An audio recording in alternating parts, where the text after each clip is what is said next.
ಪಶ್ಚಿಮ ಬಂಗಾಳದಲ್ಲಿ ಇತಿಹಾಸ ಸೃಷ್ಟಿಸಿದ ಕೇಸರಿ ಪಡೆ.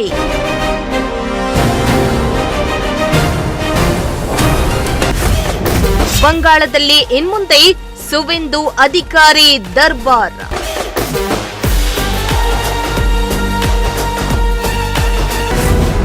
ಪ್ರಧಾನಿ ಮೋದಿ ಸಮ್ಮುಖದಲ್ಲಿ ಪದಗ್ರಹಣ ಸ್ವೀಕರಿಸಿದ ಸಿಎಂ.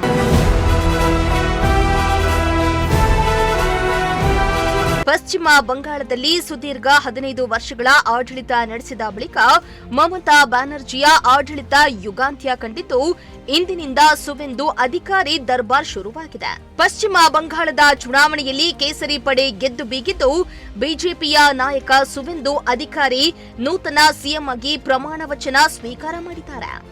ಬಂಗಾಳದಲ್ಲಿ ಐತಿಹಾಸಿಕ ಕ್ಷಣಗಳಿಗೆ ಪ್ರಧಾನಿ ಮೋದಿ, ಅಮಿತ್ ಶಾ, ರಾಜನಾಥ್ ಸಿಂಗ್, ಉತ್ತರ ಪ್ರದೇಶ ಸಿಎಂ ಯೋಗಿ ಆದಿತ್ಯನಾಥ್ ಸೇರಿ ಹಲವಾರು ಮಂದಿ ದೇಶದ ನಾಯಕರು ಭಾಗಿಯಾಗಿದ್ರು.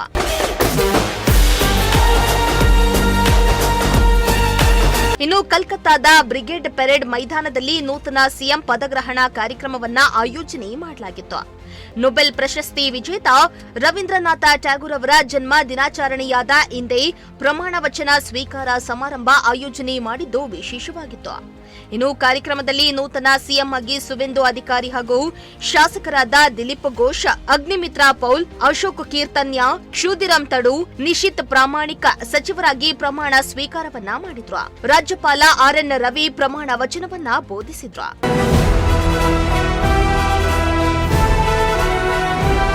ಇನ್ನು ಬಂಗಾಳದಲ್ಲಿ ಮೊದಲ ಬಾರಿಗೆ ಬಿಜೆಪಿ ಸರ್ಕಾರ ರಚನೆಯಾಗಿದೆ. ಬಿಜೆಪಿ ಸರ್ಕಾರ ರಚನೆಗೆ ಸಹಕಾರ ಕೊಟ್ಟ ಪಶ್ಚಿಮ ಬಂಗಾಳದ ಮತದಾರರ ಮುಂದೆ ಪ್ರಧಾನಿ ಮೋದಿ ಶಿರಬಾಗಿ ನಮಸ್ಕರಿಸಿ ಕೃತಜ್ಞತೆಯನ್ನ ಸಲ್ಲಿಸಿ ಗಮನ ಸೆಳೆದ್ರು. ಅಲ್ಲದೆ ಕಾರ್ಯಕ್ರಮದ ವೇದಿಕೆ ಮೇಲಿದ್ದ ಸುಮಾರು 98 ವರ್ಷದ ಹಿರಿಯ ಬಿಜೆಪಿ ಕಾರ್ಯಕರ್ತ ಮಕನ್ ಲಾಲ್ ಸರ್ಕಾರ್ ಅವರ ಕಾಲನ್ನ ಮುಟ್ಟಿ ಮೋದಿ ನಮಸ್ಕರಿಸಿ ಅವರಿಗೆ ಶಾಲನ್ನ ಹೊದಿಸಿ ಸನ್ಮಾನಿಸಿ ಆತ್ಮೀಯವಾಗಿ ಅಪ್ಪಿಕೊಂಡಿದ್ದು ವಿಶೇಷ ಕ್ಷಣಗಳಿಗೆ ಸಾಕ್ಷಿಯಾಯಿತು.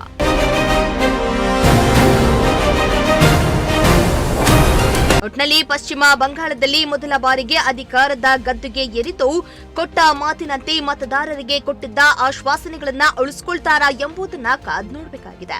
News desk, Prajashakti TV, Tumakuru.